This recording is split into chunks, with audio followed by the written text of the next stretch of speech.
하나님 말씀 보시겠습니다. 사도행전 1장 8절. 오직 성령이 너에게 임하시면 너희가 권능을 받고 예루살렘과 온 유대와 사마리아와 땅 끝까지 이르러 내 증인이 되리라 하시니라. 아멘. 할렐루야. 이번 주하고 다음 주까지 이어서 성령님이 우리에게 주시는 유익에 대한 그런 시간을 좀 마무리 지어 보려고 합니다. 지난번까지 성령님이 우리에게 주시는 영적인 유익에 대한 6가지를 나눠봤습니다. 특별히 성령님은 성령님인데 인격적인 성령님에 초점을 맞췄어요.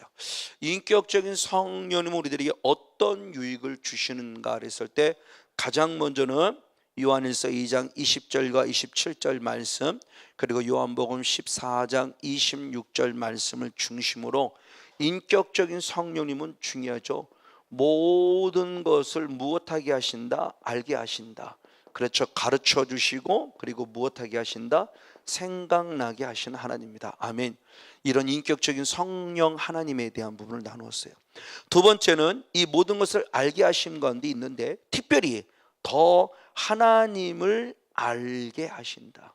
하나님을 알게 하심으로 나를 무엇에 이르게 하였다?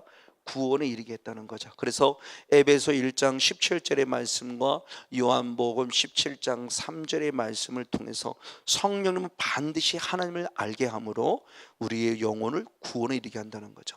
성령님이 아니고는 주님을 알 수가 없어요.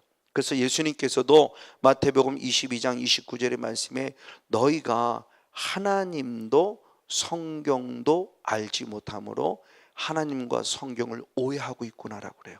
우리가 믿음 생활하면서 너무너무 많은, 저부터 시작해서 너무너무 많은 부분 속에 하나님을 오해하고 있고 성경을 오해하고 있죠. 대표적인 게 한 달란트 가진 사람이죠. 한 달란트 가진 사람은 하나님을 노랭이로 알았어요. 그래서 그나마 있는 거 잊어버릴까 싶어서 땅에 묻어두었다가 오히려 예수님께 책망받죠. 악하고 게으른 종이라고. 우리가 하나님을 지금 믿는데 믿는 것 같으면서 하나님을 너무 몰라요. 믿는 것과 아는 것은 따로가 아니라 같이 간다고 수없이 말씀을 드렸어요. 믿으면 하나님을 아는 거예요. 아는 것이 곧 믿음이에요. 그러니까 정말 하나님을 알고 신앙생활하는 것과 알지 못하고 신앙생활은 큰 차이죠. 그 대표적인 인물이 또한 사도 바울이기도 했죠. 그래서 사울의 영성이었을 때를 보니 돌아보죠. 그래서 디모데전서 1장 13절을 보면은 내가 핍박자가 됐고 내가 폭행자가 됐고 내가 박해자가 된 것은 내가 하나님을 믿지 아니할 때 하나님을 알지 못하고 행하였던 자였다라고는 솔직한 고백을 해요. 맞아요. 누구보다도 가말리엘 문화생으로서 바리새인 중에 바리새인이고 율법에 흠이 없을 만큼 완벽하게 지켰지만 그 율법이 하나님의 계명의 율법을 지켰냐? 아니요. 본인 스스로가 고백했죠. 갈라디아 1장 13절에 자기는 장로의 유전에 열심이었지 하나님의 계명에 열심이지 않았어요. 이게 오늘 우리들의 신앙이에요. 정말 내가 하나님께 열심인지 장로의 유전에 열심인지 내가 가지고 있는 내 고정 틀, 나는 이런 신앙인이 돼야 돼. 성경이 원하지 않는 내 나름대로 틀을 갖고 나도 거기에 묶여 있고 다른 사람들도 묶어놓기 쉽죠. 특별히 목회자가 더더욱. 이런 부분 속에서 우리의 구원의 모습을 다시 한번 점검해 볼지인데 바로 인격적인 성삼위 하나님은 하나님을 분명히 알게 하시고 알게 하심으로 구원에 이르게 하신다. 그럼 세 번째 모습은 그 구원을 얻은 걸 다느냐? 아니다. 구원에 이르게 하기 위해서 가장 중요한 게 요한복음 16장 8절의 말씀에 보면 내 죄를 무엇하신다? 그러면 책망하세요. 왜? 회개케 하기 위하여. 그래서 고린도후서 7장 10절의 말씀에 바로 성령님께서 우리에게 하나님의 뜻대로 하는 근심을 주니 회개함으로 구원에 이르게 하기 위함이라 그랬어요.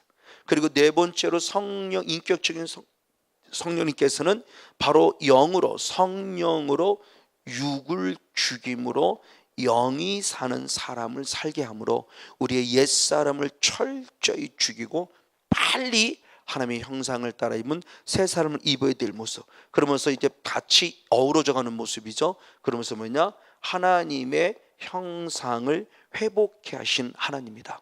그래서 하나님의 형상이 빨리 회복될 때 이 사람이 하나님의 나라에 넉넉히 들어간다고 그랬죠. 그래서 베드로후서 1장 4절 말씀과 11절 말씀을 이 하나님의 형상을 따르는 열매를 맺는 자만이 하나님의 나라 넉넉히 들어간다. 그리고 여섯 번째 모습에서는 인격적인 성령이 결국 뭐냐? 하나님의 말씀을 이루게 한다. 이루어지도록 성령님은 돕는다. 즉 하나님의 말씀을 불순종하는 자가 아니라 하나님 말씀을 순종하여 그 말씀을 이루게 하시는 분이 성령 하나님이다. 그래서 우리 큰 폭으로 6가지에 대한 관점에서 6주에 걸쳐서 인격적인 성령을 통해서 우리가 주는 유익으로 우리가 구원을 얻었다로 끝남이 아니라 구원에 이르도록 자라가는 그런 건강한 영성의 주인공들을 소원하면서 우리가 한번 은혜를 나누었습니다. 이제 오늘과 다음 주에 이어서는 반대로 인격적인 성령님만이 아니라 능력의 성령님의 초점을 맞춘, 우리가 일반적으로 성령님을 생각하는 그 부분입니다.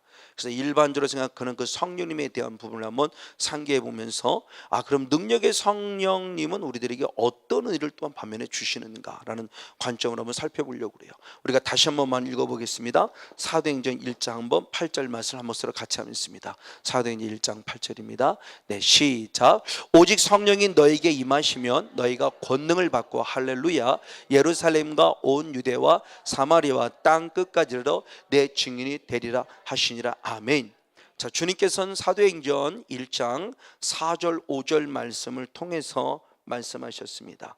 너희가 어디를 떠나지 말라? 예루살렘을 떠나지 말라. 왜? 예루살렘을 떠나지 말라는 이유는 하나님의 약속된 예언을 이루시기 위함이요. 가장 먼저는 요엘서 2장 28절로부터 32절까지 말씀을 이루기 위함, 하나님의 약속을 이루기 위함이고, 반면에 또한 가장 짧게는 세례 요한을 통해 주어진 약속이죠. 내 뒤에 오시는 이는 나보다 능력이 많으신 분인데 나는 그분의 신들매 풀기도 감당하지 못하노라. 나는 너에게 물로 세례 주나 그분은 너희들에게 성령과 불로 세례를 줄 자다 라고 약속한 말씀, 그 말씀을 이루기 위해서, 그래서 4절과 5절을 통해서 우리에게 말씀하고 있자면 사도행전 1장 4절 5절 말씀이 있습니다. 같이 한번 읽겠습니다. 시작. 사도와 같이 모이사 저에게 분부하여 가라사대 예루살렘을 떠나지 말고 내게 들은 바 아버지의 약속하신 것을 기다리라. 요한은 물로 세례를 베풀었거니와 너희는 먼 날이 못되어 성령으로 세례를 받으리라 하셨느니라. 할렐루야. 아멘.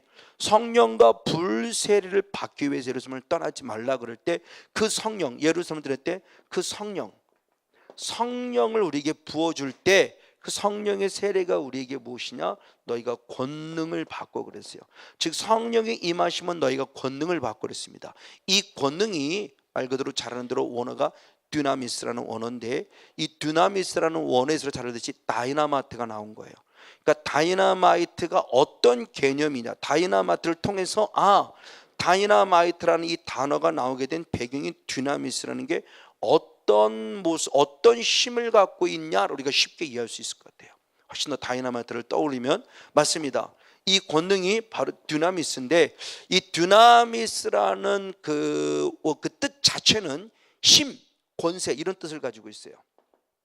힘 또는 권세 이런 뜻을 가지고 있는데, 이 듀나미스라는 원의 밑바닥에 또 다른 깊은 의미를 가지고 있는 것이 있습니다. 할 수 있다, 못하는 게 없다, 모든 게 가능하다.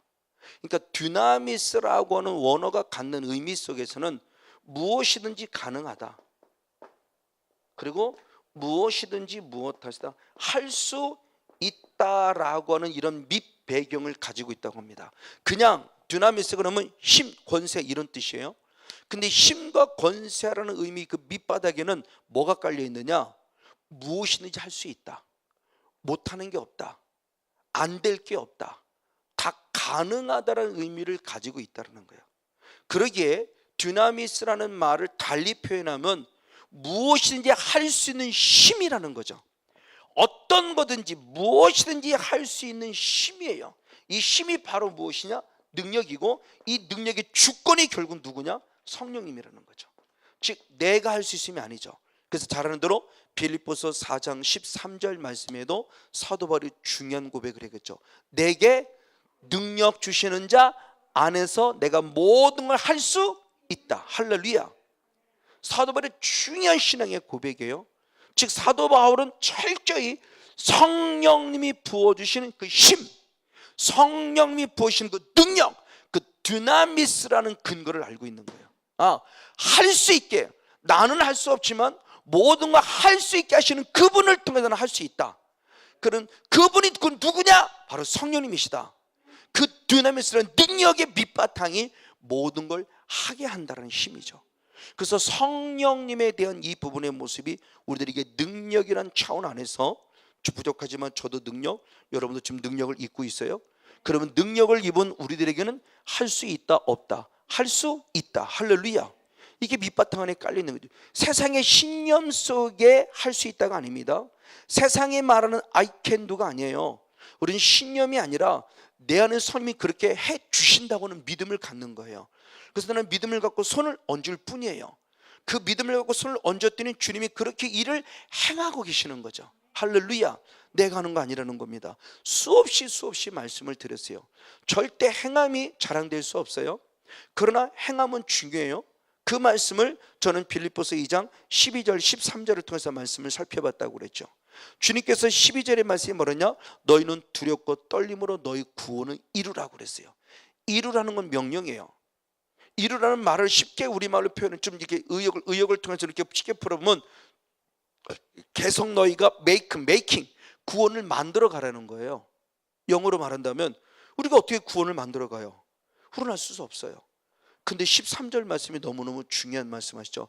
행하시는 이는 누구신데? 하나님이신데 하나님의 그를 행하도록 우리에게 무엇을 주신다? 소원을 주시고 행하게 하시는 하나님이에요. 그러니까 이 하나님을 빨리 해야 돼요. 내가 뭐를 했다가 자랑할 수 없어요. 자랑될 수 없다는 겁니다. 나를 행하게 하신 분은 누구예요? 하나님이에요. 나는 그 소원, 그 감동을 받아 나는 무엇했을 뿐이에요? 행했을 뿐이에요. 그랬더니 하나님이 영광을 받으시는 거예요. 그래서 행하는 믿음이 이게 중요한 믿음이에요. 그러니까 행함이 없는 믿음은 죽은 믿음이라는 것은 결국 뭐를 말하냐? 단순히 행위를 했다 안 했다 이런 개념이 아닌 거예요. 우리가 너무 이것에 예민하게 있어요. 왜? 교리적으로 그렇게 보고 들어가기 때문에. 그러나 이 세계를 조금 깊이 알아가니까 그 행함이 전혀 그것이 아닌 거예요. 다시 말하면 행함이 없는 믿음이 죽은 믿음이라는 것은 행함이 없다는 것은 결국 뭐냐? 죄를 범했다는 거죠. 죄를 범했기 때문에 그 믿음은 결국 뭐예요? 죽은 믿음인 거죠. 우리가 행위에 자꾸 초점을 맞추니까 이 말을 달리 말하면 행함이 있는 믿음은 살아있는 믿음이라는 건데 그런 행함이 뭔가 행했냐? 아니요. 성령께서 행하게 한 걸 나는 순종했을 뿐이라는 거예요. 그래서 누가복음 17장 10절의 말씀에도 나는 무익한 종이로소이다 마땅히 하여야 일을 했을 뿐이에요. 하여야 할 일을 한 것뿐이에요. 그거 했다고 내가 드러나고 잘하는 게 아니에요. 내가 기도 7시간 했다고 드러나고 잘하는 거 아니에요. 내가 누구를 병 고쳤다고 드러나고 자랑하는 거 아니에요. 7시간 하게 하신 하나님께 감사할 뿐이고요. 병을 고치게 주신 하나님께 감사할 뿐이죠. 나는 통론거부예요. 하게 너는 순종해서 무릎 꿇었더니 7시간이 된 거죠. 하게 순종해서 손을 얹었더니 주님이 치유해 주신 거예요. 이 개념을 가져야 된다는 거예요. 그게 사도 바울의 신앙의 고백이었죠. 그래서 고린도전서 15장 10절 말씀에 나의 나던 것이 하나님의 은혜요 이 은혜가 헛되지 않기 위하여 다른 수도보다 더 많이 수고하였는데 이 수고마저도 하나님의 은혜다. 할렐루야. 이게 확실히 되면 내가 드러나고 나타날 거 아무것도 없어요. 진짜 제 요 근래 다시 한번 많이 고백하는 거예요. 그냥 써주시니 감사할 뿐이에요. 하게 하시니 감사할 뿐이에요. 저는 제 성향을 제가 아는데 저 같은 자가 감히 여러분들 앞에 서고 저 같은 자가 감히 여러분 앞에 목사님을 또 말씀을 나누고 말씀을 함께 이건 제 성향상 맞지 않아요. 제가 가지고 있는 이게 제가 기본적으로 가지고 있는 성향인데 이 성향상 맞지 않아요. 제 성향상 뭐 튀는 이런 성격도 아니고요. 그냥 뒤에서 조용히 있으라면 조용히 있고 뒤에서 잘 섬기라면 그런 성향이에요. 근데 이 은혜를 입으니까 하나님이 저를 새로운 타작 기계로 다듬어 만들어 가실 때 놀랍게 부족하지만 저를 이런 모습 속에 세워주신 거죠. 이만큼 모습에 세워주신 거예요. 근데 제가 여기서 만약 교만하면 저는 여기서 탈락이 되겠죠. 그러나 계속 주님이 주신 은혜 가운데 잘 쓰임받으면 하나가 둘 될 것이고 둘이 다섯 될 것이고 작은 일에 충성하니 하나님의 더 많은 것으로 맡겨준 축복을 얻을 것이고 할렐루야. 바로 이런 의미예요. 맞습니다. 이 능력입니다.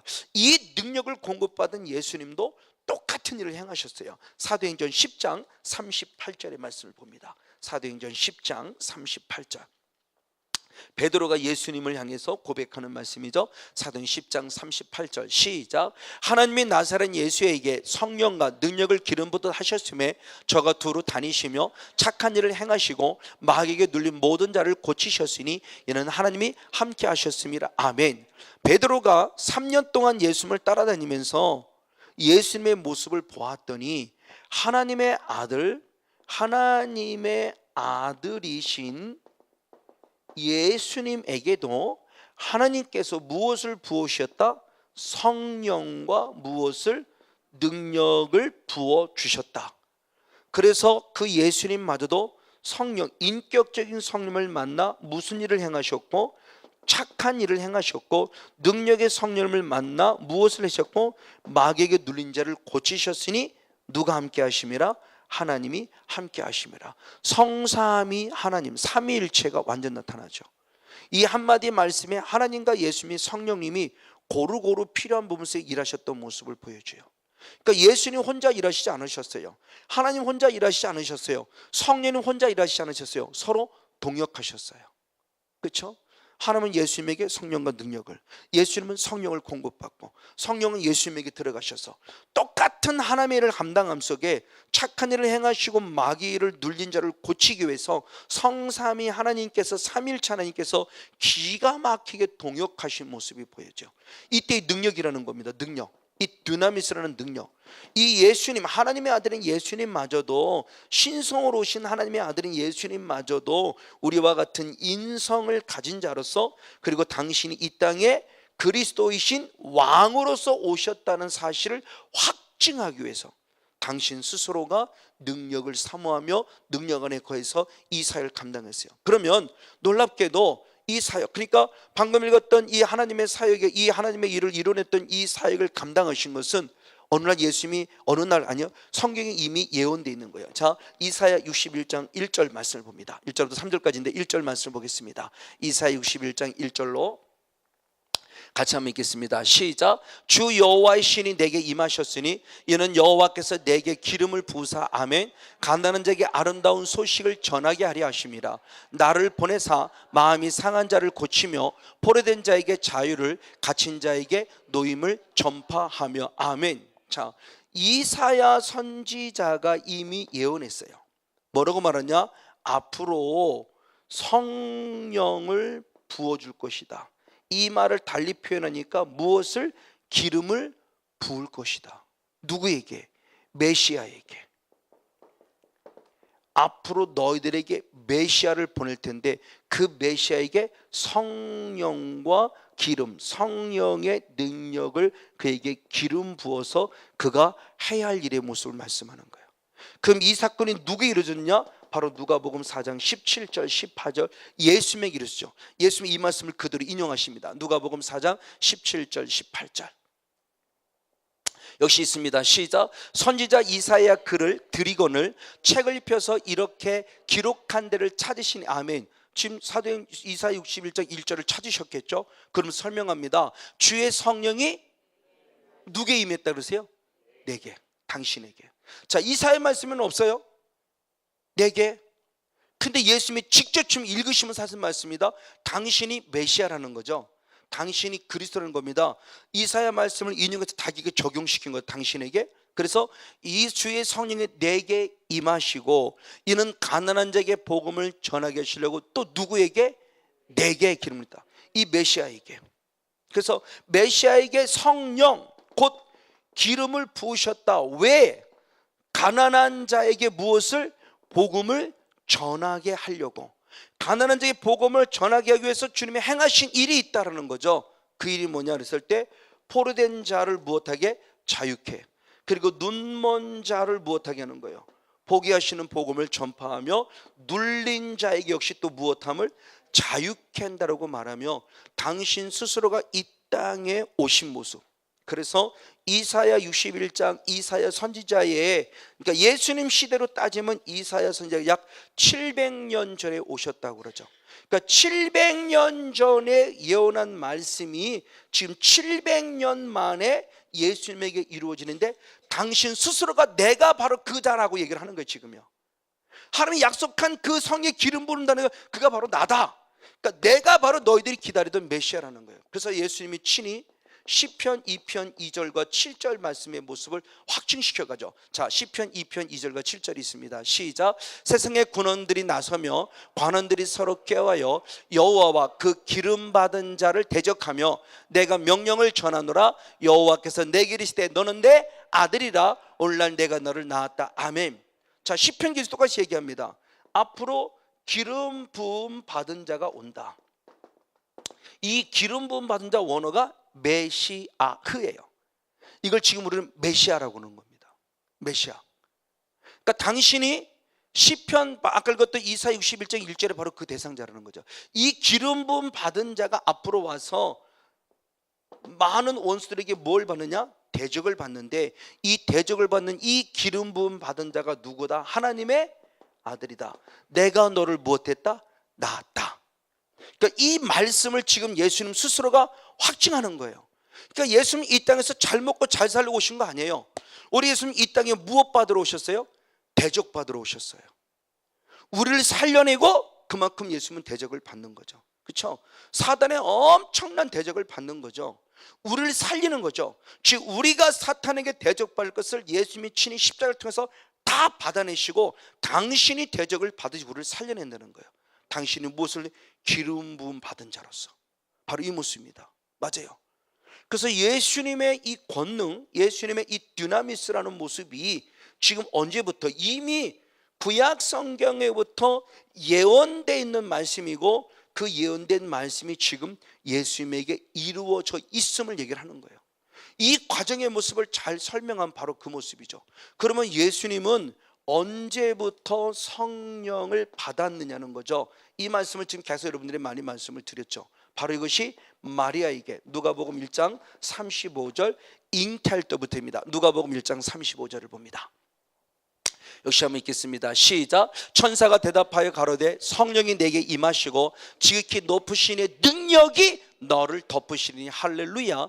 이러므로 나실 바 거룩한 자는 하나님의 아들이라 일컬으리라. 할렐루야.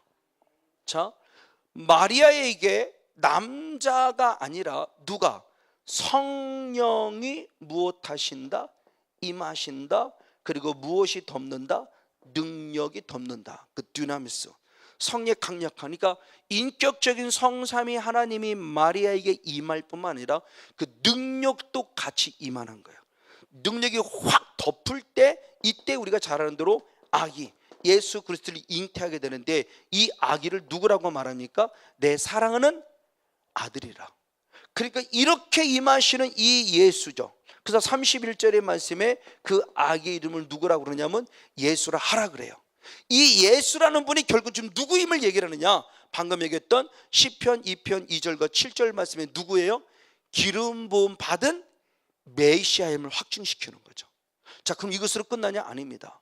예수님은 계속 누가복음 1장에 쭉 넘어와서 2장으로 쭉 넘어와서 계속 그는 바로 키가 자라감에 강하다 그럴 때, 지금 우리 성경 원어지 우리 성경 개혁성경은 이렇게 되어 있지만 원어사는 푸니마, 그의 영이 계속 강해졌다는 거예요.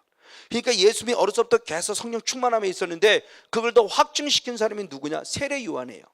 그래서 세례 요한이 분명히 많은 사람들이 찾아왔을 때 아주 중요한 고백을 합니다. 조금 전에 아까 서두에 말씀드렸던 분이에요. 내 뒤에 오시는 이는 나보다 능력이 많다라고 말해요. 그러면서 나는 너희들에게 물로 세례밖에 못 주나 내 뒤에 오시는 그 이는 누구냐? 불과 성령과 불로 세례 줄 자를 얘기를 해요. 바로 다시 세례 요한이 예수님의 공생에 들어가서 예수님의 예언, 즉 내 뒤에 오시는 그분, 즉 기름 부음 받은 자, 그분이 곧 누구임에 대한 부분을 예언해요. 자, 한번 누가복음 3장 16절 말씀을 보겠습니다. 누가복음 3장 16절. 네, 같이 한번 읽겠습니다. 시작. 요한이 모든 사람에게 대답하여 거르되 나는 물론 너에게 세례를 주거니와 나보다 능력이 많으시니 가오나니. 아멘. 나는 그의 신들매를 풀기도 감당치 못하겠느라 그는 성령과 불로 너에게 세례를 주실 자이다. 아멘. 내 뒤에 오시는 무엇이 많아요? 능력이 많아요. 그래서 그분은 우리에게 무엇과 성령과 무엇으로 불로 세례를 줄 점을 얘기를 했어요. 이건 아직 예언이에요. 아직 이루어지지 않은 거예요. 근데 곧 이루어지죠. 언제? 22절의 말씀에 드디어 예수님이 세례요한 앞에 발 꿇고 무릎 꿇고 안수 받을 때 사건이죠. 22절 말씀이 있습니다. 22절 누가복음 3장 22절 시작. 성령이 형체로 비둘기같이 그의 위에 강림하시더니 아멘. 하늘로서 소리가 나기를 너는 내 사랑하는 아들이라 내가 너를 기뻐하노라 하시느라. 할렐루야. 드디어 세례요한이 안수를 받을 때 누가 임하셨어요? 성령님이 임하셨어요. 이건 성령이 임함을 실제로 본 겁니다. 그렇죠? 그냥 느낌으로 온 것이 아니에요. 세례요한을 확 열었는데 무엇이 보였어요? 비둘기가 보인 거예요. 그래서 와, 이분이 정말 내게 말씀하시던 그 하나님의 아들 그분이 맞구나. 세례요한도 확증하게 되는 거죠. 그래서 비둘기가 임하셨을 때 하나님의 음성까지 들리니 이는 내 사랑하는 누구라고 그래요? 아들이라. 그래서 역시 시편 2편 2절과 7절 말씀을 확증시키죠. 그러니까 예수님이 계속 즉 그가 메시아로 오신 자, 즉 예수님 스스로도 능력자로 오셨다라고는 부분 속에서 계속 그가 성령 안에 거있음을 보아요. 그리고 더 나아가 누가복음 4장 1절과 14절 말씀을 봅니다. 누가복음 4장 1절과 14절 역시 한번 같이 있습니다. 시작. 예수께서 성령의 충만함을 입어 아멘. 요단강에서 돌아오사 광야에서 40일 동안 성령이 이끌리시며 예수께서 성령의 권능으로 갈릴리에 돌아가시니 그 소문이 사방에 퍼졌더라. 할렐루야. 자, 예수님의 사역을 보세요. 예수님의 사역, 그 능력이라는 성령에 대한 모습 가운데서 예수님 스스로가 완전히 능력의 성령님을 덧입었음을, 즉 인격적이고 능력의 성령을 덧입었을 과정을 쭉 보여주는 거예요. 태어날 때부터 그는 계속 성령 안에, 그리고 공생애를 시작하며 또 세례 요한에게 세례를 받을 때, 근데 4장 1절의 말씀에 요단강에서 돌아올 때 성령이 이미 어떻게 하셨어요? 충만하셨어요. 자, 요단강 세례 요한에게 세례 받을 때 성령이 임하셨어요. 그리고 요단강에서 광야로 돌아오는 시간 그 사이 얼마나 시간 되는지 모르겠어요. 하루인지 이틀인지 얼마인지는 모르겠어요. 바로 그 즉시인지. 근데 돌아오는 그 순간까지 예수님이 계속 성령이 무엇 하셨어요? 계속 충만하셨어요. 이게 대단히 중요한 의미라고 저는 봅니다. 그 성령이 임하심이 한 번으로 끝났다는 것이 아니라 하나님의 아들 예수님의 지금 계속 무엇이 부어지고 있다는 거예요. 성령의 기름이 임하고 있다는 거죠.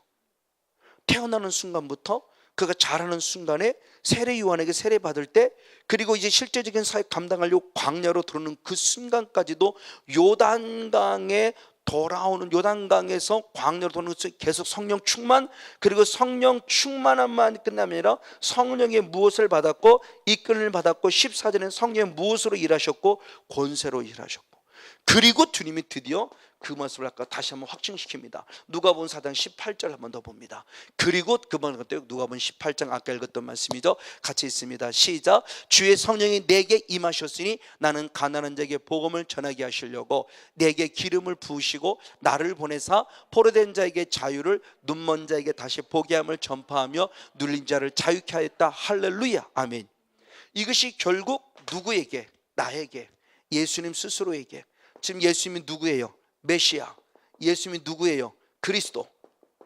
당신이 그리스도를 확증받는 거죠. 그리스도로 와서 해야 할 일의 모습을 쭉 기록하면서 예수님 스스로가 능력의 성령님의 강력한 임재 속에서 바로 이와 같이 사역을 감당하셨다. 그럼 주 말씀을 이제 바꿔서 우리에게 적용시켜 보면, 주의 성령이 성곤용 목사에게 임하였으니 이는 하나님께서 가난한 자에게 복음을 전하게 하시려고 이 성곤용 목사에게 기름을 부으사 성곤용 목사를 보내셨으니 포로된 자를 자유케 할 것이며 눈먼 자를 다시 보게 할 것이며 눌린 자를 자유케 하여 할 것이다. 아멘.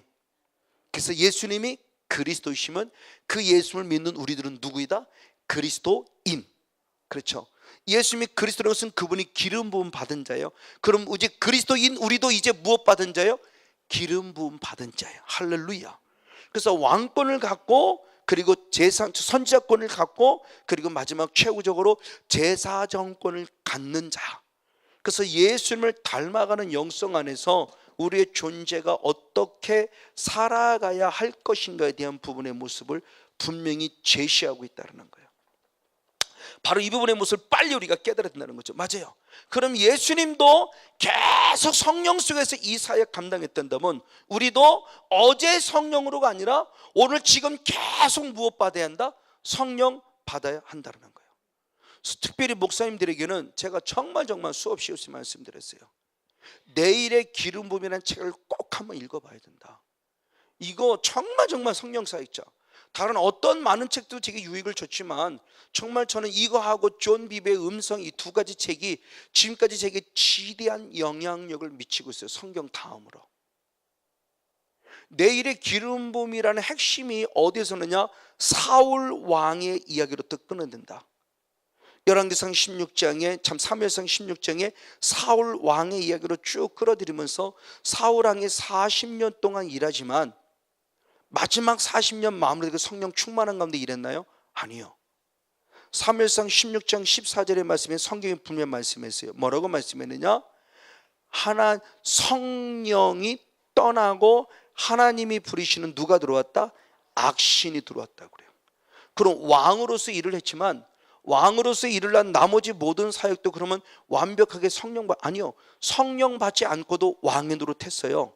성령 받지 않고도 목사 노릇하고요. 성령 받지 않고도 성령 사역자처럼, 왜? 어제까지 해왔으니까.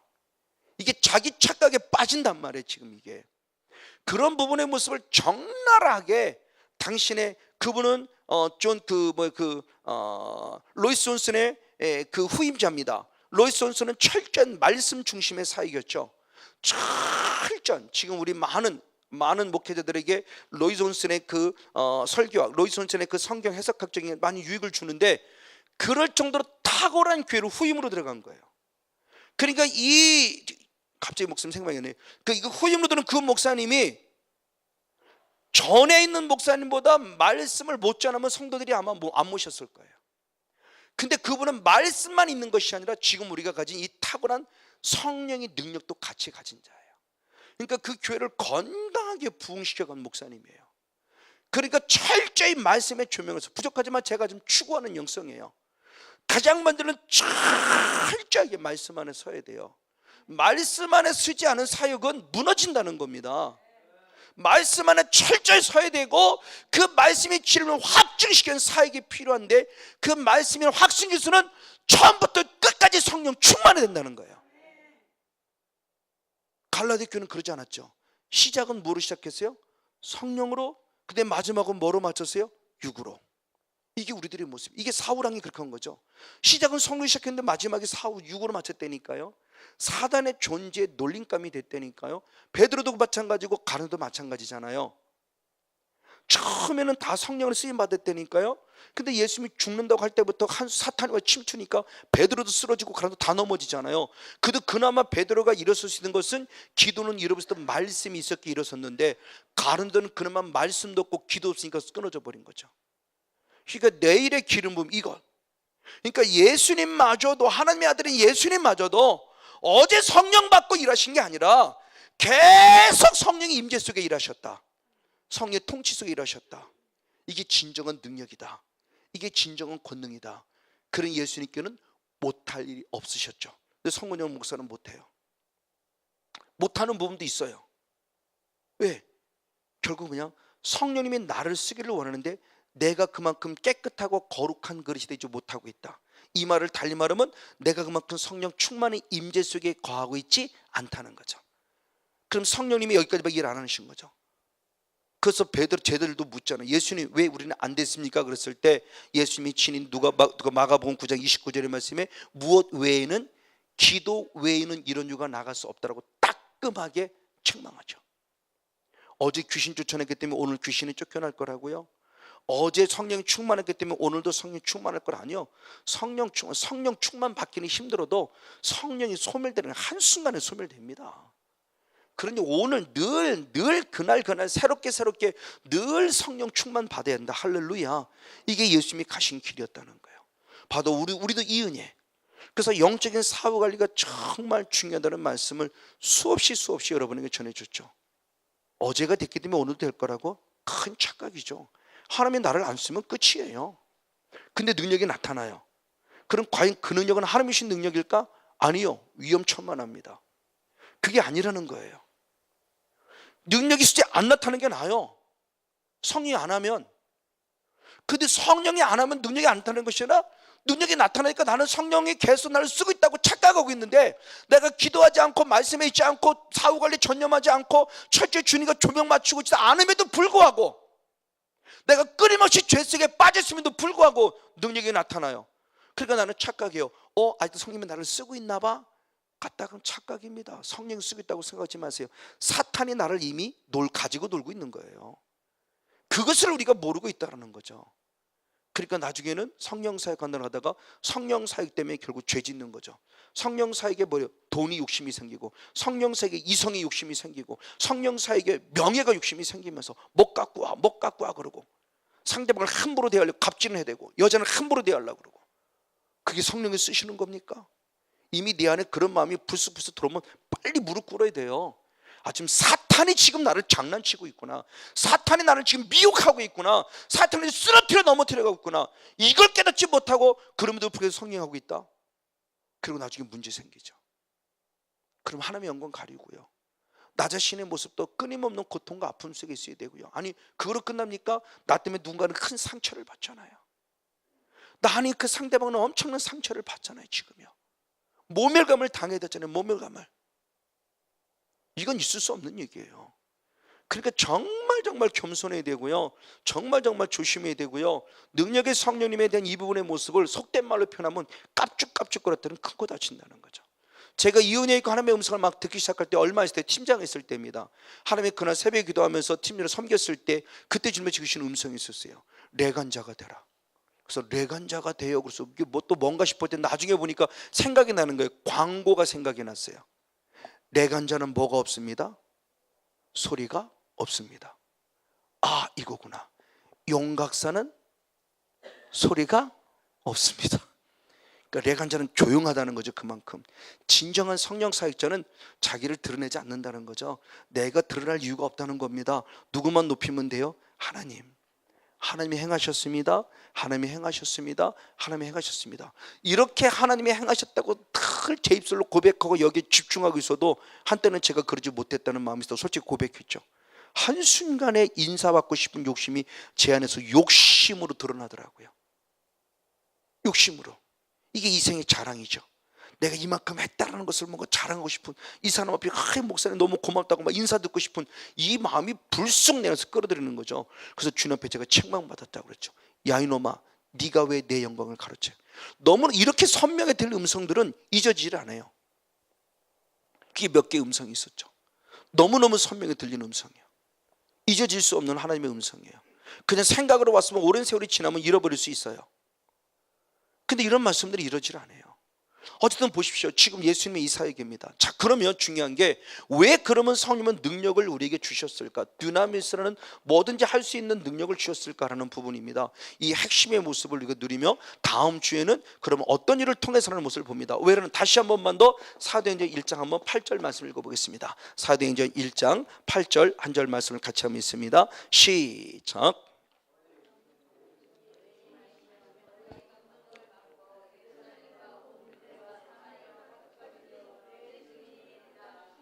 아멘. 그러긴 않았구나. 예수님께서 계속하고 그 모습을 통해서 결국 이제 우리들에게도 계속 성령을 부어주시죠. 그게 이제 고린도전서 12장 8절로부터 쭉 보면 한 성령을 통해서 이렇게 주시는 성령의 거룩한 은사라는 부분을 계속 부어짐에 대한 모습을 보면서, 그런 하나님이 왜 우리에게 능력, 은사, 성령의 은사, 능력 왜 우리에게 주시는가 이유를 분명히 말씀했습니다. 다시 한번 보면 오직 성령이 너에게 임하시면 너희가 권능을 받는데, 권능을 받을 이유가 뭐냐? 예루살렘과 온 유대와 사마리아와 땅 끝까지 이르러서 누구의 증인이 되라?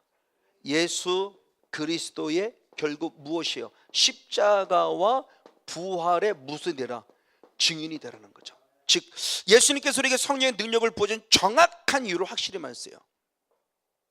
진정한 복음의 증인이 되라고 하는 겁니다. 성 목사 네가 잘났다고 하는 거 얘기하려고 하지 마.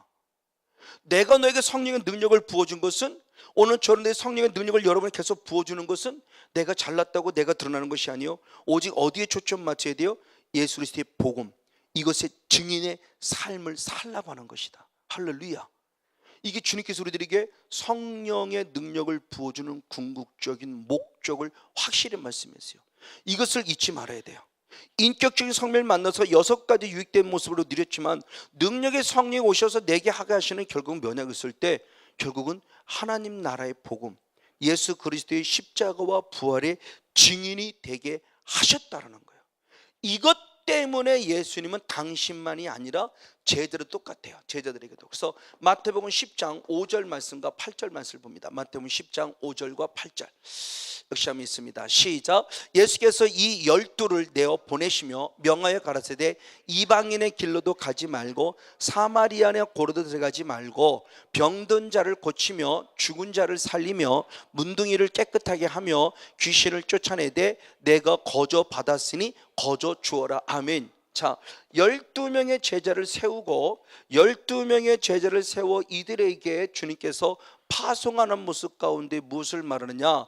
예수께서 12를 내어 보내시며 명하실 때 이방인의 길로도 말고 사마리아 길로도 들어가지 말고 6절의 말씀에 잃어버린이라고 말합니다. 잃어버린 양, 그렇죠? 이스라엘 백성들입니다. 이스라엘 백성들에게로 가서 하나님이 원하시는 진정한 복음을 전하라는 거죠. 그래서 죄송합니다. 그 말씀에서 7절 말씀을 볼게요. 7절, 8절이 아니라 잘못 읽었습니다. 7절. 네, 7절 한번 있습니다. 시작. 가면서 무엇하라? 전파하여 말하되 천국이 가까웠다 하라. 할렐루야. 즉 잃어버린 양들에 갔을 때 무슨 복음을 전하냐? 천국 복음을 전하라는 거죠. 즉 오늘 우리들에게, 즉 예수님도 이 땅에 성령의 능력을 부으시고 이 땅에 오신 목적이 뭐냐? 똑같은 말씀이죠. 자, 누가복음 4장 한번 43절을 봅니다. 예수님도 무엇 때문에 오셨는가를 봅니다. 같이 한번 읽겠습니다. 예수께서 이르시되 내가 다른 동네에서도 하나님의 나라 복음을 전하야 하리니 나는 이 일로 보내심을 입었노라. 아멘. 자, 예수님께서도 하나님 나라의 무엇을 위해서? 복음을 위해서. 그래서 당신도 성령 받아서 이것을 증거하신 것처럼 우리 제자들도 똑같이 이 성령의 능력을 보면서 무엇을 증거하라고 그랬어요? 잃어버린 찾아가서 천국 복음, 하나님의 나라의 복음을 전하라. 그래서 앞에서 읽었던 누가복음 4장 18절 말씀에 성령이 내게 기름 부사, 내게 성령이 임하사 내게 기름을 부으사 가난한 자에게 복음을 전하게 하셨다 그랬어요. 가난한 자에게 무슨 복음이냐? 천국 복음, 하나님의 나라예요. 잘 먹고 잘 사는 유괴 복음 아닙니다. 가난한 자기가 돈 줘가면서 너 11조 잘 드려? 내가 복 줄게, 이거 가르치지 않았어요. 예수님은 하나님의 나라예요. 하나님의 나라 복음을 가르치신 거예요. 그러니까 지금 우리가 얼마나 잘못된 모습을 가지고 있냐는 거죠. 마가복음 10장에도 우리가 잘 알고 있는 한 젊은 부자 청년이 옵니다. 어떻게 하면 영생을 얻을까? 영생의 구원을 관심을 갖죠. 믿음으로 구원 얻은 자인데 영생을 가지는 것은 믿음으로 구원 얻음의 끝남이 아니라 구원의 이름에 관심을 가지고 있는 거죠. 그럼 어떻게 계속 구원을 이룰 수 있습니까? 주님 말합니다. 계명 지켜라. 10계명이죠. 613가지 계명입니다. 그때는 말합니다. 내가 어려서부터 지켰습니다 라고 말해요. 그때 예수님이 아주 중요한 말씀을 하세요. 절대 그를 책망하는 거 아닙니다. 그를 사랑하셨다고 그래요.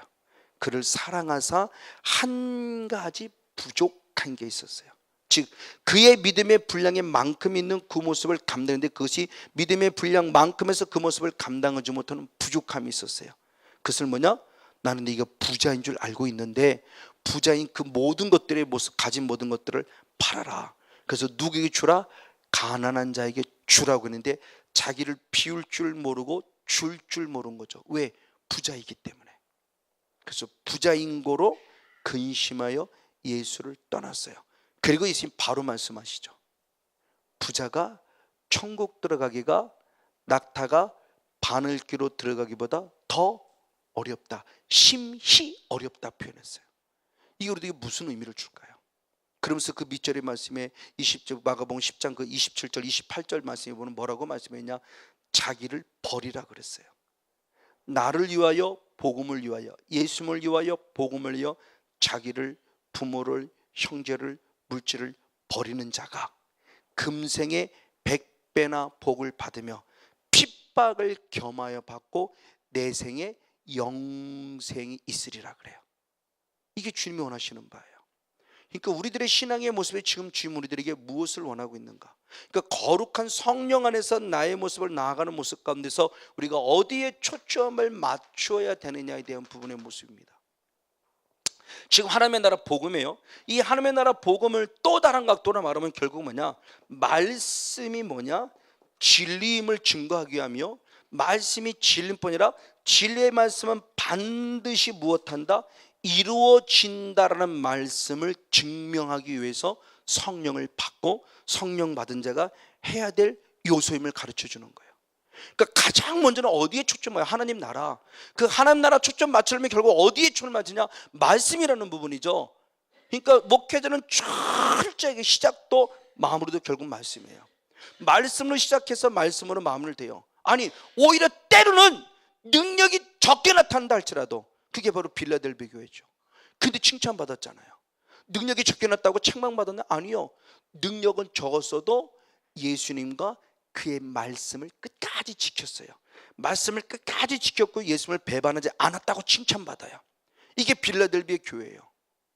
실제 능력이 적게 나타나더라도 우리는 철저히 시작도 말씀이고 마지막도 말씀이에요. 이게 우리의 영적인 초점이에요. 오늘 본문도 지금 그거잖아요. 능력의 성령을 입혀주는 것은 결국 뭐냐? 귀신 쫓아내고 능력 주냐? 아니요. 하나님 나라를 예루살렘 땅끝까지 전하게 하기 위함이에요. 할렐루야. 말씀이 진리를 확증시켜야 하며, 아멘. 이것이 주님이 우리에게 지금 원하는 바예요. 맞아요.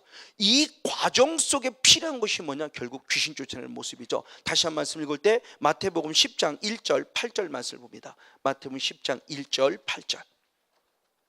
자, 두 번째 그러면 뭐냐라는 부분이다. 능력의 성령님이 임하셔서 말씀을 증거하게, 하나님 나라 복음을 증거하게 뿐만 아니라 두 번째는 무엇이냐? 자, 마태복음 10장 1절 8절입니다. 시작.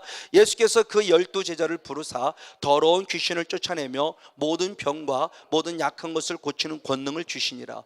병든 자를 고치며 죽은 자를 살리며 문둥이를 깨끗하게 하며 귀신을 쫓아내되 너희가 거저 받았으니 거저 주어라. 아멘.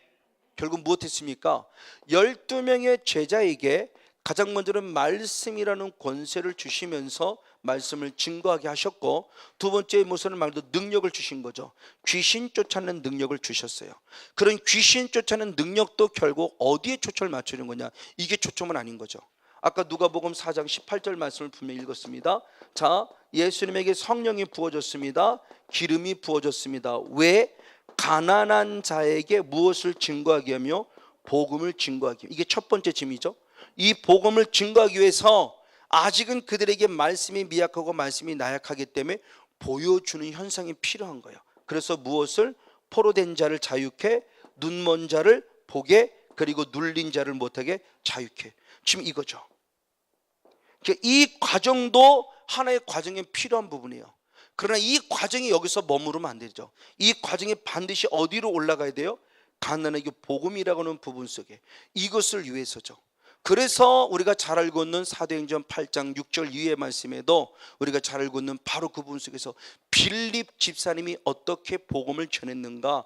그는 말씀을 가르쳤고 표적을 보여주었으므로 결국 사마리아 사람들은 무엇을 쫓았더라?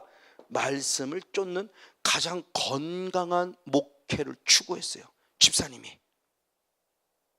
사도행전 8장은 사마리아 지역이 열려지는 과정이잖아요. 빌립 집사님이에요. 예수님의 제자가 아니에요. 집사님이 말씀을 가르쳤고 말씀이 진리를 확증시킨 표적을 보여주셨고, 그리고 얘기합니다. 너희는 표적 쫓지 마라. 무엇을 쫓으라? 말씀을 쫓으라고 말하며 이 건강한 신앙을 가진 것을 나중에 베드로가 와서 보죠. 그래서 그들에게 축복합니다. 안수함으로 무엇 받게요? 성령 받게요. 놀랍죠? 빌립사님이 건강한 영성이에요. 이미 말씀을 가르치고 표적을 보여줄 정도면 이미 빌립에게는 성령이 임했다는 증거예요. 그래도 그는 감히 사람들 앞에 머리에 얹어서 안수하지 않았어요. 이건 내가 할 사역이 아닌 거죠. 그러니까 베드로 목사님이 왔을 때 그분에게 양보하고 베드로 목사님이 안수함으로 그들에게 성령의 임재를 확증시켜 주죠. 정말 건강한 사람이에요. 참 집사님의 건강한 영성을 봐요. 질서를 알아요. 그렇죠? 저도 기쁨의 교회 가면 절대 이종선 목사님보다 앞설 수 없어요. 왜요? 저는 그분의 제자고 그분은 저의 선생님이에요. 저는 그분의 협력사역자지 제가 세워지러 가고 제가 높여지러 간 거 아니죠. 제가 말씀 증거로 간 거 아니에요.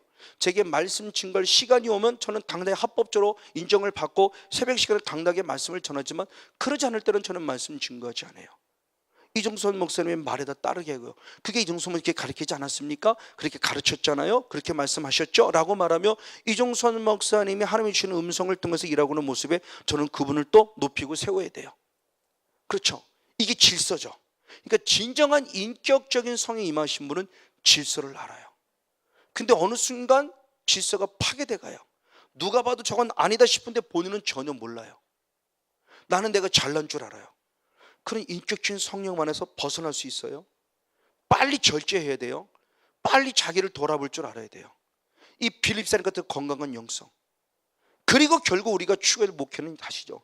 다시 말씀으로 돌아오게 하는 모습. 바로 이 과정 속에 똑같은 모습을 경험한 자가 누구냐? 베드로와 가룟 유다죠.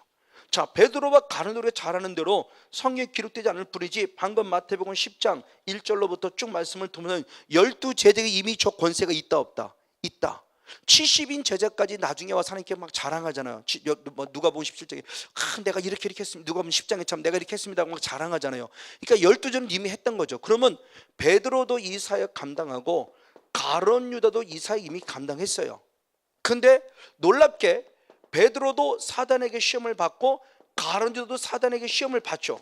다. 그렇죠? 성령 사역한다 시험 받아요. 근데 베드로는 돌아옵니다.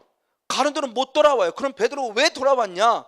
요한복음 6장 68절의 말씀에 보니까 바로 영생의 말씀이 주께 있음에 라고 말하며 내가 어디로 가오리까를 말하며 베드로는 뭐가 있었다? 말씀이 있었다. 근데 똑같은 6장에 방금 읽었던 68절 바로 앞절 말씀에 64절로부터 66절까지 말씀하는 누구에게 읽었느냐? 내가 영이요 생명이니 나로 살리는 것은 영이니 육은 무익하니라. 내가 이 말이 영이요 생명이라고 말씀한 다음에 너희들 건데 나를 팔자가 있을 것이다. 그가 누구다? 가룟 유다다. 팔자를 얘기했어요. 말씀을 얘기한 다음에 팔자를 얘기했어요. 다시 말하면 가룟 유다에게는 말씀이 뭐였다는 거예요? 없었죠. 근데 베드로에게는 말씀이 있었어요. 그리고 69절 이후서 바로 또 다시 얘기합니다. 너희 중에 나를 팔자가 있다라고 말해요. 그럼 가룟 유다에게는 능력 나타났지만 뭐가 없었던 사람이에요? 말씀이 없었어요. 예수님을 불운하게 따라다녔지만 로고스는 지식의 말씀을 가지고 있었는지 모르지만 자기에게 필요한 레마의 말씀이 없는 사람이었어요. 근데 베드로는 기도가 없었기에 한때 쓰러졌지만 말씀 때문에 회복되죠. 근데 가룟 유다는 그나마 무엇도 없었어요? 기도도 없었어요. 예수님의 제자이고 성령 사역했지만 귀신 쫓아냈지만 말씀을 가르쳤지만 그에게는 말씀도 없고 기도도 없었어요. 끝내 예수님을 배반했어요. 그럼 우리 모습도 마찬가지예요. 여기 있는 성도님 모습도 마찬가지고요. 그래서 저는 이 은혜 있고 가장 먼저 깨달은 게 사후관리라는 차원이었어요. 저희 교회 성도를 보면서 이게 뭐야?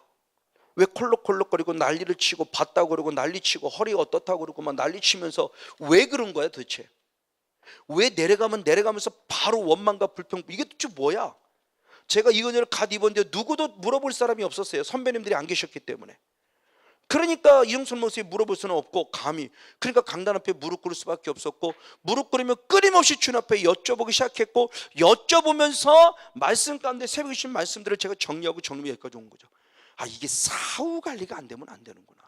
아무리 콜록콜록 난리치고 뭘 봤다고 난리쳐도 결국 본인에게 말씀과 기도가 없으면 쓰러지고 넘어지는구나. 그럼 일주일 만에 또 와서 또 허리 아파요. 그래서 말씀과 기도에 전무하라고, 말씀과 기도에 전무하라고, 말씀과 기도에 전무하라고. 그 시간이 약 6개월이 걸렸어요. 6개월이 걸리니까 잊지를 않더라고. 잃어버리지 않게 되더라고요. 즉 그 관리를 유지하게 되더라고요. 지속적이고 계속적으로 기름 부어줬고 지속적이고 계속적으로 말씀에 전무했어요. 그러니까 그 영성을 잊어버리지 않았어요. 이거였구나. 근데 성경에 보니까 저렇게 이 선생이 1년이라는 과정을 보면서 아, 이거구나. 조급하지 말아야 되겠구나. 다시 한번 깨닫게 되는 거예요. 어쨌든 보십시오. 주님께서 이렇게 분명히 말씀했습니다. 자, 이겁니다. 하나님 나라의 복음을 증거하게 하려고 주님이 우리들에게 못하는 것이, 이것이 말씀이 진림을 확증시키고 말씀 반드시 이루지만, 두 번째는 귀신과 사단의 모습을 쫓아내기 위함인데 이들의 모습도 결국 말씀의 조명을 이루기 위함이야. 세 번째 모습은 결국은 뭐냐? 똑같은 개념이지만 좀 다른 것을 때 하나님 나라가 내 안에 이루어지게 하기 위함이다. 마태복음 12장 28절. 이건 다시 한번 하나님 나라, 마태복음 12장 28절. 네, 한 절 말씀을 같이 한번 읽겠습니다. 12장 28절입니다. 시작.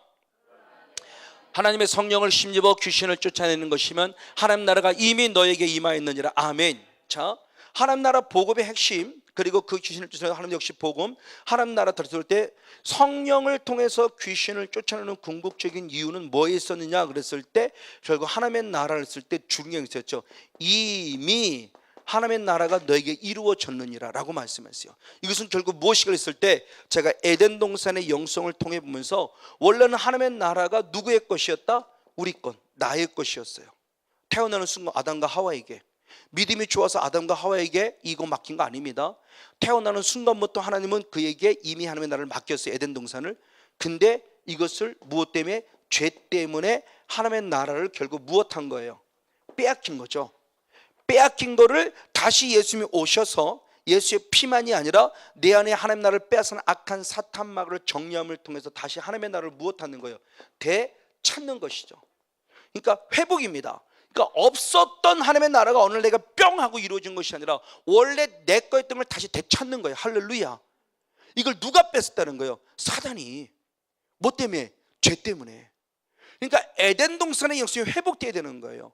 그러니까 다시 되찾는 겁니다. 그래서 주님이 우리에게 병 고치는 이유도 분명히 말씀했던 분이 바로 그거예요. 그래서 누가복음 17장의 말씀에 10명의 문둥병자가 있었는데 10명의 문둥병자가 예수님께 부르짖죠. 주여 나를 불쌍히 여기서. 왜? 누구도 문둥병자에게 오는 사람이 없어요. 문둥병자가 가까이 오면 올수록 주변 사람들이 다 돌을 던져 못 오게 했어요. 문둥병은 대표로 하나님께 저주받은 병이에요.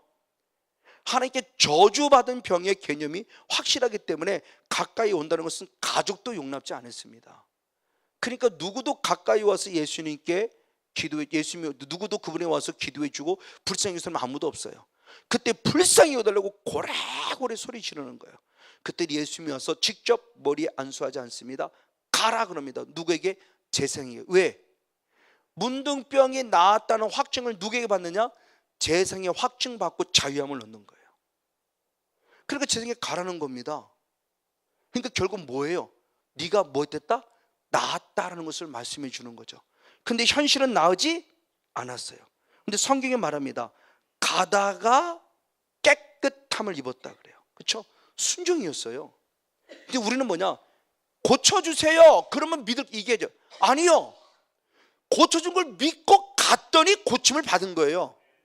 그러니까 우리의 신앙과 하나님이 원하시는 신앙과 엄청난 차이예요. 우리는 자꾸 결과물을 보려고 그래요. 교회 부흥시켜 보세요. 할게요. 이거지. 갖고 아니요. 주님은 결과물이 아니라 그 결과물에서 지금 내 믿음이 필요한 거예요. 재생에 가는 믿음이 필요한 거예요. 가다가 보면 돌에 맞아 죽을 수도 있어요. 어디 감히 문둥병자가 와 돌에 맞아 죽을 수도 있어요. 그도 성경을 보니까 가라라고 그랬기 때문에 가다가 깨끗함을 받았어요. 그러니까 할렐루야죠. 뭐 가다 그랬으니 더더욱. 그러다가 놀라운 겁니다. 한 사람, 사마리아 한 사람만이 돌아온 거죠. 예수님께 감사했어요. 팔 앞에 무릎 꿇어서. 그랬더니 예수님이 분명히 묻죠. 9은 어디 갔냐는 거죠. 9은. 그 주님의 의도가 있었던 거죠. 예수님이 우리들에게 문둥병자, 영적 문둥병자입니다. 우리들을 문둥병자를 10명을 치유했어요. 근데 1명과 9의 차이입니다. 1명만이 돌아왔어요. 주님의 의도는 9을 찾습니다. 어디 갔느냐? 이 말은 단히 말하면 이 9도 여기에 있어야 된다는 거죠. 그러니까 10명이 고침받아 10명이 다 와야 된다는 거죠. 근데 9만이 오는 거. 9은 오지 않았어요. 이들은 육신적으로는 문둥병이 고침받았을지 모르지만 주님의 의도는 그게 아니라는 거죠. 그러면서 이 한 명에게만 말하죠. 중요한 말씀 19절의 말씀이죠. 한번 보겠습니다. 누가복음 17장 18절 19절. 네, 같이 있습니다. 시작. 이 이방인 외에는 하나님께 영광을 돌리러 돌아온 자가 없느냐 하시고 그에게 이르시되 일어나 가라. 내 믿음이 너를 할렐루야. 내 믿음이 너를 무엇했다? 구원. 즉 한 명, 즉 하나님 예수님의 거룩한 의도가 바로 여기 있다는 겁니다. 예수님의 의도는 육신의 구원의 목적이 있는 것이 아니라 육신의 구원을 통해서 무엇의 구원이 이르기까지, 영혼의 구원이 이르기까지 이르기를 원하고 있다. 할렐루야. 그러니 저와 여러분이 육신이 치유되면 치유될수록 더 깊이 누구께? 하나님께 들어가야 된다는 거죠. 그래서 그분 앞에 무릎 꿇어야 돼요. 죄인임을 고백해야 돼요. 감사할 줄 알아야 돼요. 그때 주님이 내 믿음이 너를 무엇했다? 구원했다. 이 표적의 목적이죠. 이게 하나님의 나라가 되찾아지는 거예요. 이 하나님의 나라가 찾아지는데 육을 육으로 끝내니까 문제인 거예요. 자꾸 현상만 쫓아내니까 문제인 거예요. 근데 현상 쫓아내는 사람은요, 하나님이 모르겠습니다. 희한합니다. 하여튼 현상 쫓아내면 여기 가도 안 되고 저기 가도 안 되고 거기 가도 안 돼요. 만약 성건조 목사한테 왔어요. 기도받았어요. 에이, 한 번 기도받고 에이, 별 볼 일 없구만. 또 내 갑니다. 그럼 딴 데 간들 거기 있으려나요? 이분은 지금 믿음이 없는 거죠. 사람만 쫓는 거예요. 누구에게 기도를 받아도 그분 내 안에 계신 하나님이, 그분에 계신 하나님이 지금 하나님의 나를 치유한다는 믿음 안에서 내가 겸손히 순종한다는 불면 나를 치유해 주실 텐데, 사람을 따라요. 사람이 능력자로 사람을 따라가면 그 사람은 계속 그 상태죠. 그 사람은 계속 그 상태예요. 맨날 기도만 받으러다가 그냥 볼장 다 볼 거예요. 주님이 그건 아닌데. 그러니까 주님의 거룩한 목적 그대로 빨리 돌아서서 그 말씀과 믿음 안에 돌아서는 나의 삶, 우리들의 삶이 될 필요성, 바로 이 모습. 그래서 저와 여러분은 어떤 환경, 어떤 조건인지 반드시 예수 그리스도로 말미암아 복음 안에 서는 주인공 모두가 되어지기를 주님을 간절히 축복하고 축원을 드립니다. 이것이 결국 또한 무엇이냐? 또 다른 관점으로 본다면 이것이 바로 영적 싸움에 대한 부분을 얘기를 해줍니다. 그러니까 예수님은 우리들의 사역 자체가 철저하게 영적 싸움을 본 거죠.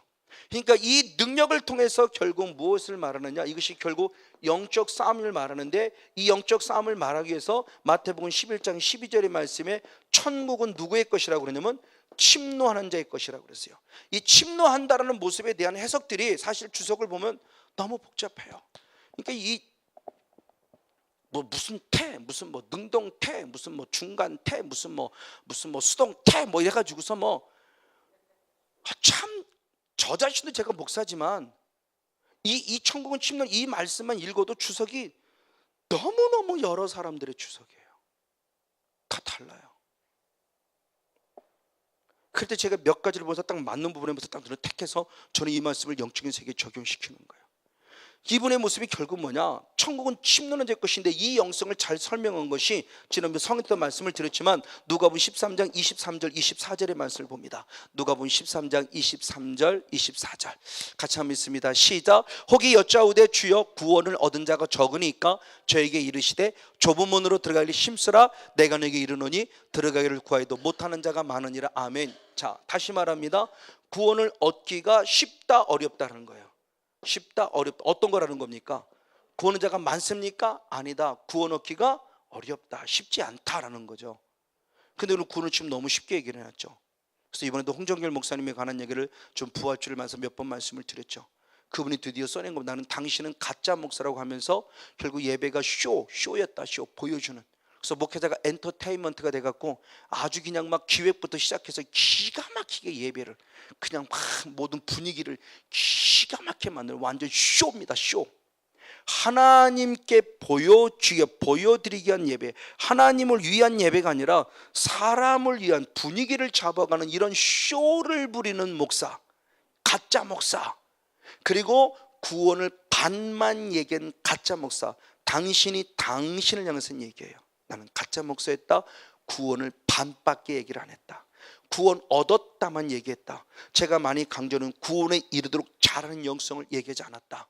그 고백을 하는 겁니다. 지금 이게 오늘 현실의 모습이라는 거죠. 부인할 수 없어요. 그런 목사님들이 고백할 정도로 한다면, 왜? 우리는 그런 분들이 롤 모델이잖아요. 그런 분들의 롤 모델을 따라주는 그분이 얘기하는 겁니다. 왜 그렇게 됐는가? 우리의 모델이 미국이었다. 미국 따라가다 이꼴 당했다는 거예요. 미국의 나름대로 교회를 부흥시킨 수많은 목사님들을 따라간 거예요. 근데 그때 당시에는 목회 롤 모델이 오직 미국 목회자뿐이었어요. 그러니까 그분들이 따라가는데 따라가는 현상이 지금 오늘 우리 한국에 나타나고 있다는 거죠. 당신도 그랬다는 거고.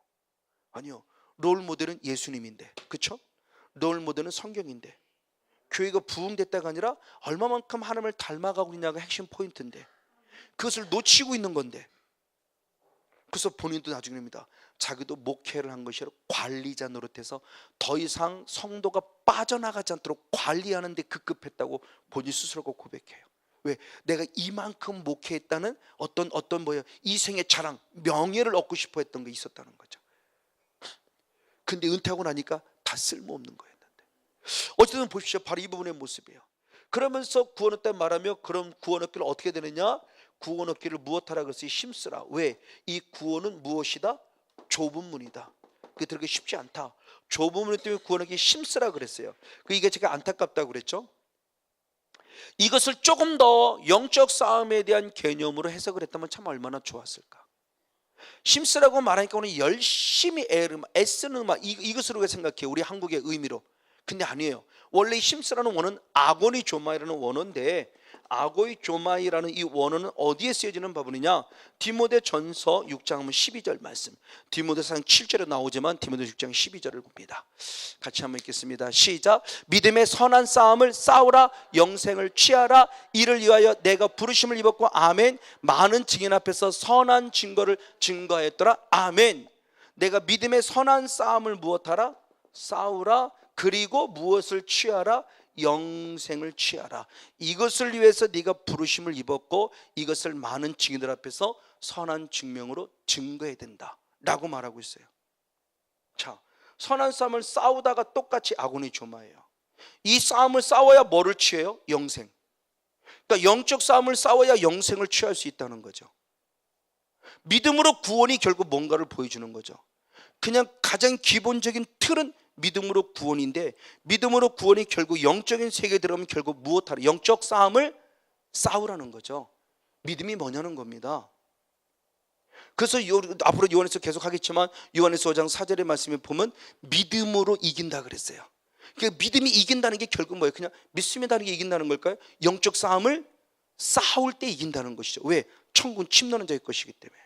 그러니까 이 말씀을 조금 더 직역을 했다면 어디로 좋을까? 좁은 문으로 들어가려면 무엇하라? 선한 싸움을 싸워라 하고 해석이 되면 얼마나 좋았을까. 그러면 지금 우리가 좁은 문 들어가려고 어떻게 신앙생활가 달라질 거예요. 근데 이걸 힘쓰라로 해석을 해버리니까, 열심히 교회 나오면 되고, 열심히 기도하면 되고, 열심히 충성하면 되고, 열심히 성가되, 이렇게 우리가 지금 이해하고 있단 말이에요. 열심히 힘씀을 그렇게 이해하고 있다고요. 아니요, 원어는 그게 아니더라고요. 싸워야 된다는 거예요. 원어는 내게 능력을 보여준 궁극적 목적은 성목사, 내가 너에게 성의 능력 보여준 네 영적 싸움을 싸우게 하기 위함이야. 영적 싸움을 싸워야지. 이게 내가 너에게 원하는 바야. 지금 이걸 주님이 우리에게 말씀하고 싶은 거예요. 이게 구원임을 지금 얘기하고 싶은 거예요. 구원 얻었다의 모습. 이 말을 달리 말하면, 사탄이 성건용 목사를 구원 얻는 것을 가만 놔두겠습니까? 어떻게든 구원 얻지 못하게 하죠. 그러니까 결국은 뭐예요? 목회 포기할 뻔해 갔잖아요. 완전히 밑바닥에 참수당해서. 참수는 목회, 나는 그래 나 같은 놈이 참수를 당했다니까요. 목회 포기해버리고, 제가 만약 그냥 일반적인 모습으로 돌아가서 기껏 지금 운전이나 하고 있고 만약 쌀장사하고 있다면, 과연 내가 그 믿음 가운데 그 하나님이 주신 지극히 작은 달란트 하나를 내가 감당하지 못하고 천국? 성경은 아니잖아요. 한 달란트 감당하지 못한 자는 어디 갑니까? 어디 가요? 우리가 이런 말씀들을 어떻게 해석을 해야 돼요? 한 달을 감당하지 못한다는 결국 어디 가는 거예요? 슬피 없는 이를 갈미 어디에 있는 거예요? 천국이 아니잖아요. 만약 그 상태에서, 그럼 사탄이 결국 나를 왜 목회를 포기하게 만들었을까요?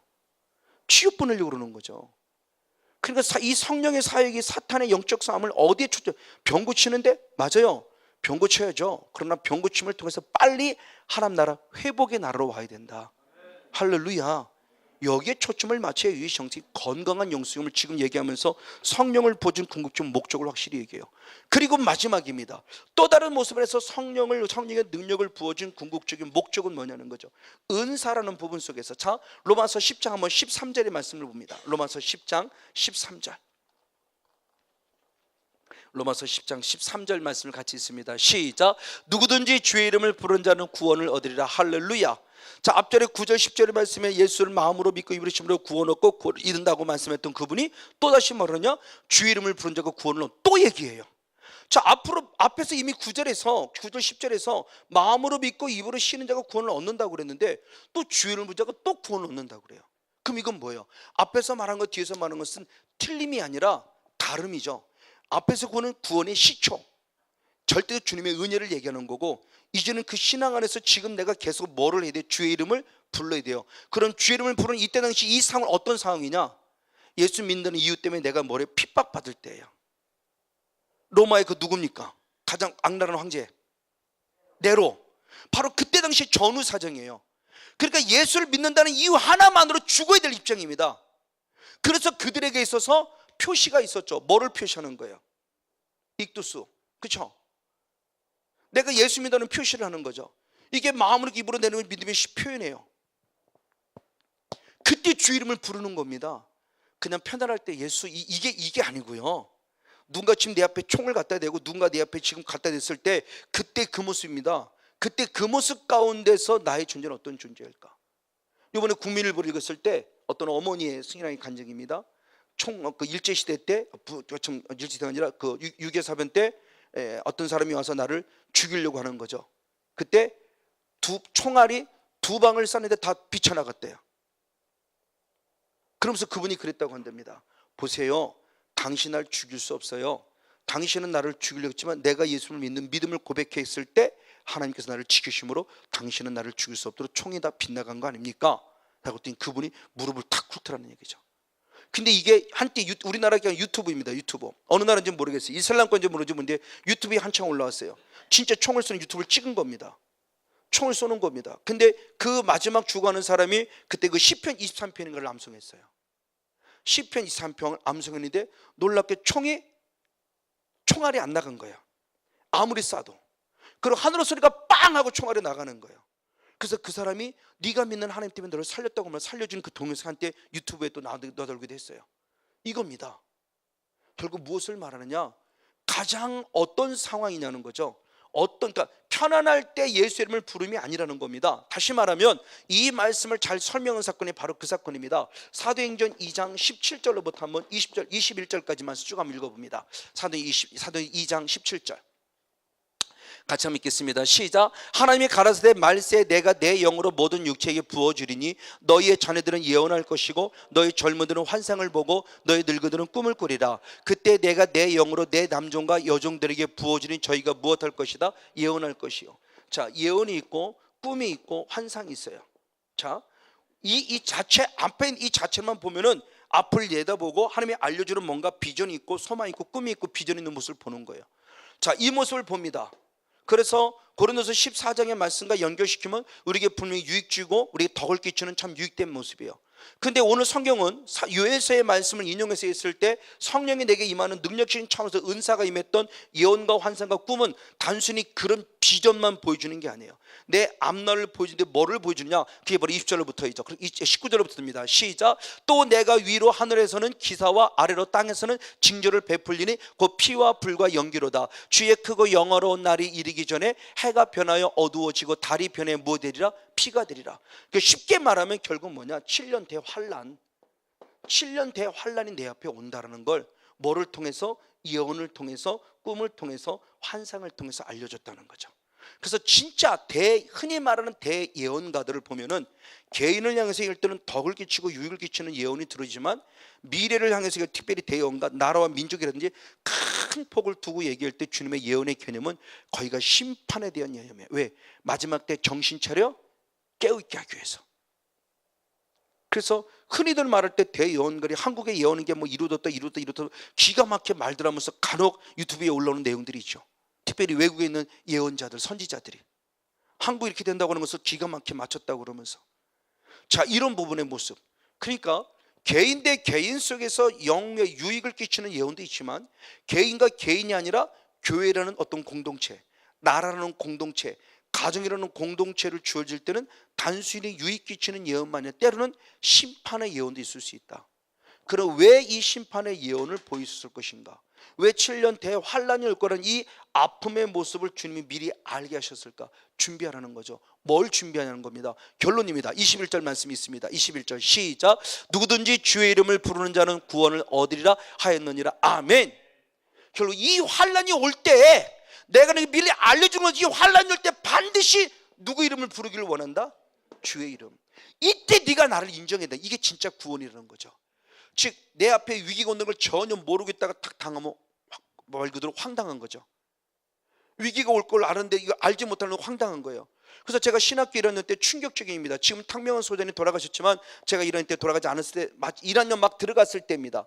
처음 이렇게 무슨 세미나 할 때 2단 세미나 때 통일교회 가는 세미나를 했어요. 그때 그분입니다. 청중과 충주에서 모 교회에서 집회, 연합 집회를 할 때라고 합니다. 저 앞에 있는 청년 하나가 있었는데 계속 처음부터 행동이 심상치가 않았대요. 근데 갑자기 말씀을 증거하는데 이 친구가 탁 뛰어올라오는데 탁 뛰어오는데 손에 뭐가 있냐면 칼이 들어있더라는 거예요. 그래서 탕명호 수장이 그 강단 앞에 딱 숨었대요.